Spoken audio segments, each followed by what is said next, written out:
Entonces vamos a diferenciar entre lo que es juego sexual y conducta sexualizada. ¿Ya? Creo que es una información súper valiosa porque a veces, sobre todo cuando, por ejemplo, yo empecé a trabajar, no tenía tan clara la diferencia, pero sí como de guata como que uno va aprendiendo y va intuyendo, pero es bueno aprender a diferenciarlo desde antes. Bueno, lo que se dice acá es que el equilibrio entre curiosidad sexual e interés, bueno, esto habla de un juego sexual, ¿ya? Juego sexual dentro de los cánones normales, ¿ya? Que no hay patología, que no hay abuso detrás, sino que es algo esperado y normal, ¿ya? Entonces, dice que hay un equilibrio entre la curiosidad sexual y el interés en otras áreas de la vida, ¿ya? A diferencia, bueno, eso lo vamos a ver más adelante, pero igual se los comento. A diferencia de la conducta sexualizada, hay una conducta exacerbada y interés exacerbado en lo sexual, ¿ya? Y como que eso tiene todo el interés de la vida. Ya, en cambio, acá tenemos es que está equilibrado. O sea, tiene curiosidad sexual, pero también curiosidad por el juego, curiosidad por sus intereses propios, por tener amigos, por la familia, etc. ¿Ya? Detiene la conducta cuando un adulto interviene, ¿ya? Eso es súper importante, por ejemplo, si algún niño o niña se está masturbando, por ejemplo, cuando un adulto interviene, él deja de hacerlo, ¿ya? Un niño que está traumatizado sexualmente no lo deja de hacer, ¿ya? Se encuentran limitadas en cuanto a frecuencia e identidad, es decir, no son frecuentes, ¿ya? Son hechos que no es que uno diga como que es repetitivo o alarmante, ¿ya? Y en términos de esta curiosidad, es una actitud alegre y curiosa, ¿ya? Digamos que el abuso está teñido de imposición, de obligatoriedad, no es para nada como digamos como dentro de una actitud alegre, ¿ya? Incluso está erotizada, entonces es como que tienes ese tono, digamos, que tiene que ver más con los adultos. Ya. Vamos a ver ahora lo esperable hasta los entre 0 y 2 años, ¿ya? Exploran diferentes partes del cuerpo, incluso genitales. No sé si ustedes han visto las guaguas, yo he visto guaguas que se tocan, se tratan de mirar, ya es cuando uno les cambia el pañal y todo.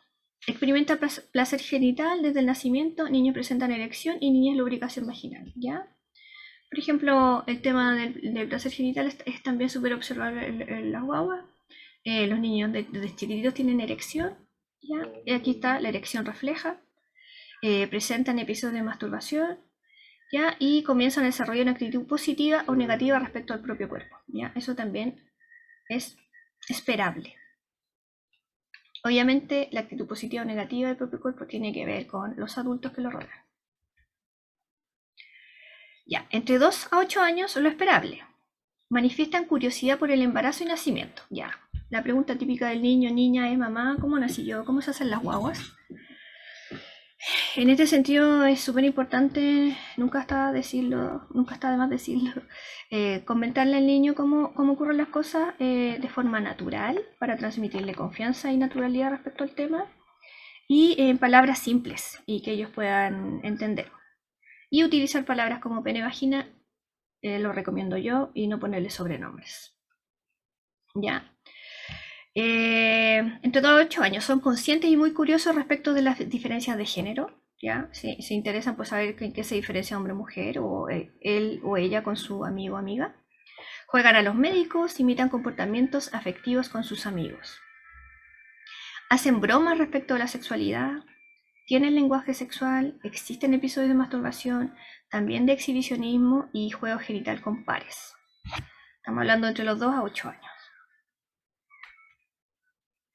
Entre 8 a 12, ¿ya? Aquí hay como un cambio. Me imagino que tiene que ver igual un poco con ya el inicio de la pubertad.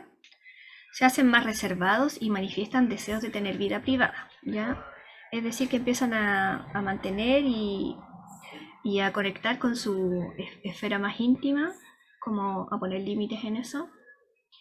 Tiene una masturbación focalizada, tiene juegos sexuales con pares de igual género, hacen bromas respecto a la sexualidad, tiene secretos sobre sus pensamientos hacia el sexo y tiene sentimientos de enamoramiento o extrema amistad con sus compañeros, profesores, artistas, adolescentes.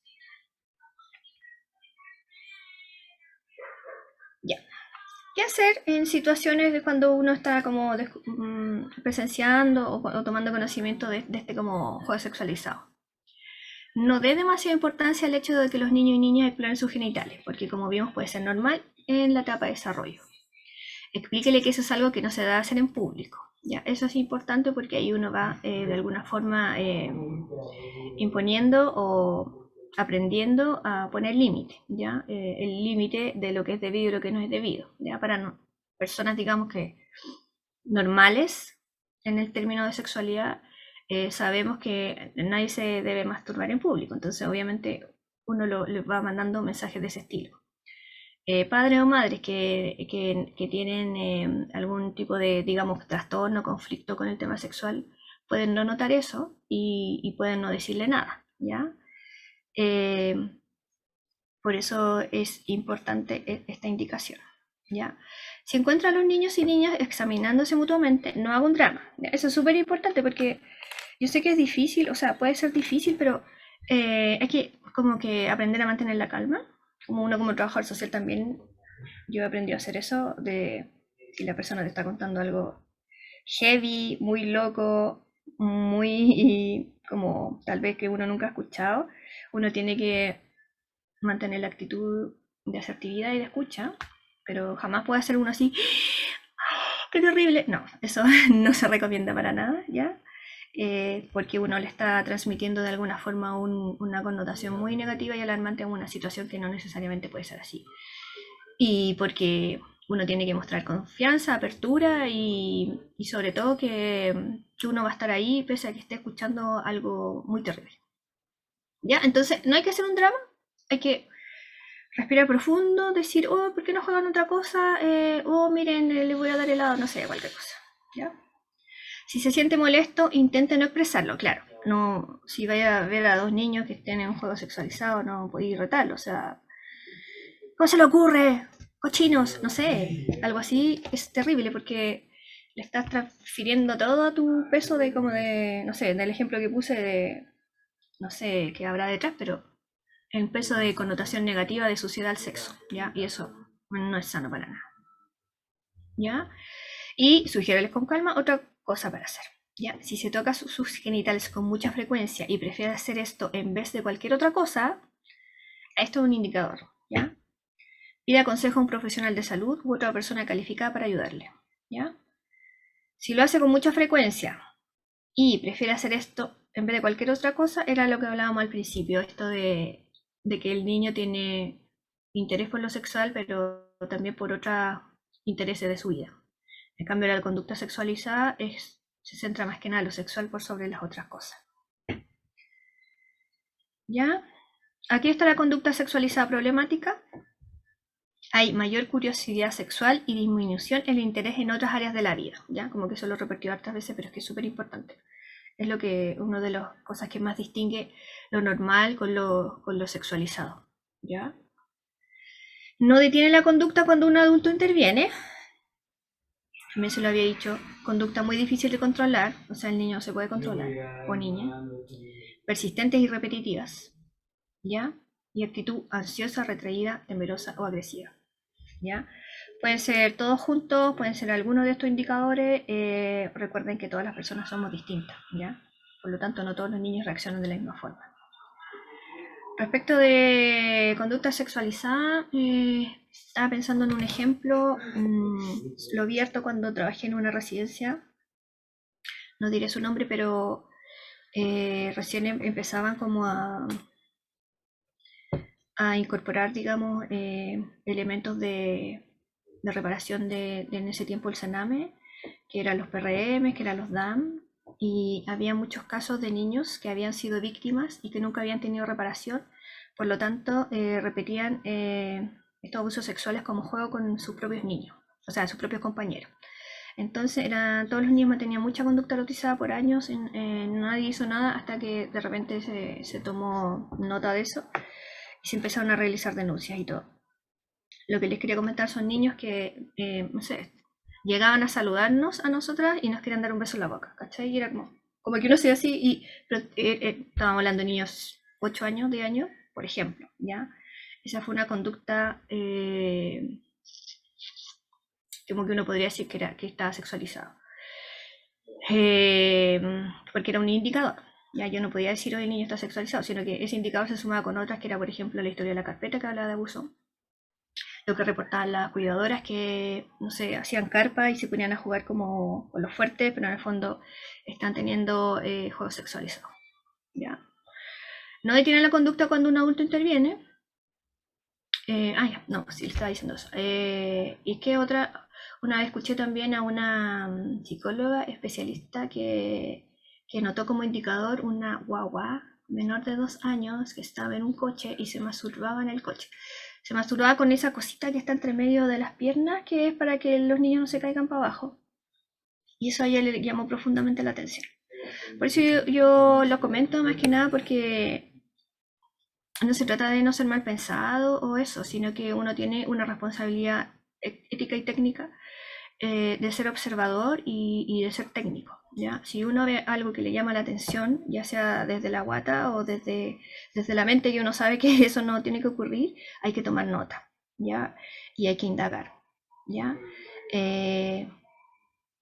Me imagino que ustedes saben el tema de la triangulación de la información.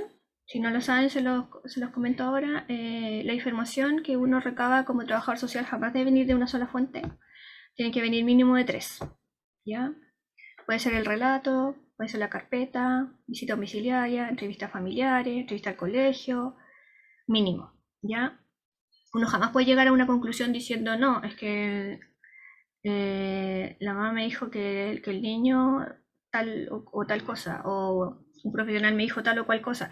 El profesional puede estar equivocado, puede tener prejuicios, puede estar interferido por su experiencia personal. Entonces, por eso les decía que es súper importante también observar este tipo de indicadores, ¿ya? Que nos hablan de daño. Ya, ¿qué hacer? Ya, bueno, lo mismo, los juegos con curiosidad sexual son esperables entre niños y niñas de una misma edad, ¿ya? Eso de la misma edad es importante, porque son normales, no hay abuso de poder, no hay obligatoriedad. En cambio, ya a partir de diferencia de 4 años se puede hablar de abuso. ¿Ya? Si hay niños que viven situaciones de abuso y tienen diferencia de 4 años, es una situación abusiva. Entonces ahí ustedes tienen que indagar. Familia de los dos. De qué familia o en qué grupo familiar hay un adulto que está abusando a uno de los dos niños. O sea, obviamente al que obliga. ¿Ya? Eso. ¿Ya? Bueno, aquí estamos lo que les estaba contando, de pedir ayuda si ve que un niño impone u obliga juegos sexuales a otros niños y niñas que no están interesados por este tipo de juegos, o si se interesa por juegos sexuales con niños y niñas mucho mayores o menores que él o ella, ¿ya? Eso obviamente de la diferencia de edad tiene que ver con replicar el abuso del que está siendo sometido. Si un niño o niña le habla sobre detalles de la sexualidad de los adultos que a usted le llame la atención, comuníquelo inmediatamente al equipo a cargo. ¿Ya? Esto del relato, de conocer detalles de la sexualidad, es también un indicador súper importante. ¿Por qué? Porque el niño, o sea, nosotros que somos adultos y hemos tenido relaciones sexuales sabemos que hay cosas que son normales, ¿ya? Biológicas, incluso desde el tema sensorial. Los niños no tienen y no debieran tener esa información detallada. Y si la tienen es porque la han vivenciado, ¿ya? Por ejemplo, una vez un PDI que hacía especialista en pericias sexuales nos comentó en un curso que el niño hablaba cuando hablaba de sexo oral, un indicador para él fue que hacía como que tragaba, como que, como que le molestaba, para eso él era un indicador, como el tema de saber tener ese conocimiento además se expresa de forma sensorial. ¿Ya? Algo más simple que puede ser como dar detalles del pene o dar detalles de cómo es una relación sexual o describir alguna posición, cosas de ese estilo. ¿Ya? Es importante que sepan que si un niño o niña ve una película pornográfica, puede tener algún tipo de conocimiento, pero es distinto al conocimiento vivencial. Y lo otro es que no por ver este tipo de película va a abusar de otros niños, ¿ya? No sé si se entiende la diferencia, porque en el fondo la película, digamos que es algo que tú ves, digamos, y que obviamente te da una información que puede ser medio traumática, pero no es lo mismo a que te obliguen y tú lo vivencies y te quedes con esa información mucho más, digamos, dañina en el desarrollo psicosexual, eh, y que tiende a replicarlo, ¿ya? Si tienen alguna duda en esto, pregúntenme porque esta duda la he escuchado mucho cuando uno está trabajando en este tema, como que te dicen, no, pero es que a lo mejor vi una película, ya. Y si vi una película, hay que averiguar si alguien le puso la película, si alguien le invitó a ver esa película. Eso de todas formas también es abuso, ¿ya? Obviamente no es violación, no es abuso sexual con tocaciones, pero sí es abuso. ¿Pregunta? ¿Ninguna pregunta? Sí, a mí no me queda muy bien, muy clara Ya. la diferencia. Si podrías dar más ejemplos para poder tener más ojos. La diferencia entre juego sexual y conducta sexualizada. No, cuando es de una experiencia vivencial o de algo que pudieron haber visto. Ya. De algo que pudieron haber visto, no va a ser con tanto detalle. Ya, en el sentido de detalles me refiero porque puede relatar lo que vio, pero por ejemplo no va a saber que cuando el pene penetra duele, por ejemplo. ¿Ya? ¿Qué más? No sé, por ejemplo, el mencionar situaciones como de abuso, como de obligar al otro, ¿cachai? Como de, de obligatoriedad del otro. Eh, digamos que el trauma por la vivencia es mucho más observable y más notorio en el niño que ha vivido situación de abuso sexual, ¿ya? Y obviamente tiene que ver con que es un daño producto de un abuso de poder, pero también en el área sexual. Entonces, como habíamos hablado ayer, esta sexualidad queda traumatizada o con información que no corresponde a la sexualidad normal. Nosotros sabemos que la sexualidad no se obliga, ¿ya? Para algunos niños y niñas sienten que la sexualidad se obliga y que daña, por ejemplo, ¿ya? O que la sexualidad sirve para recibir amor, ¿ya?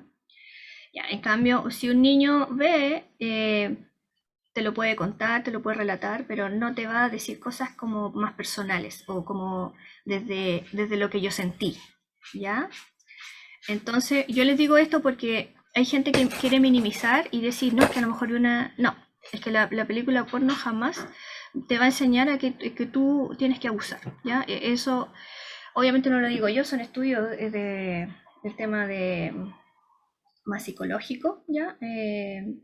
Pero eso, no sé si te queda un poco más claro.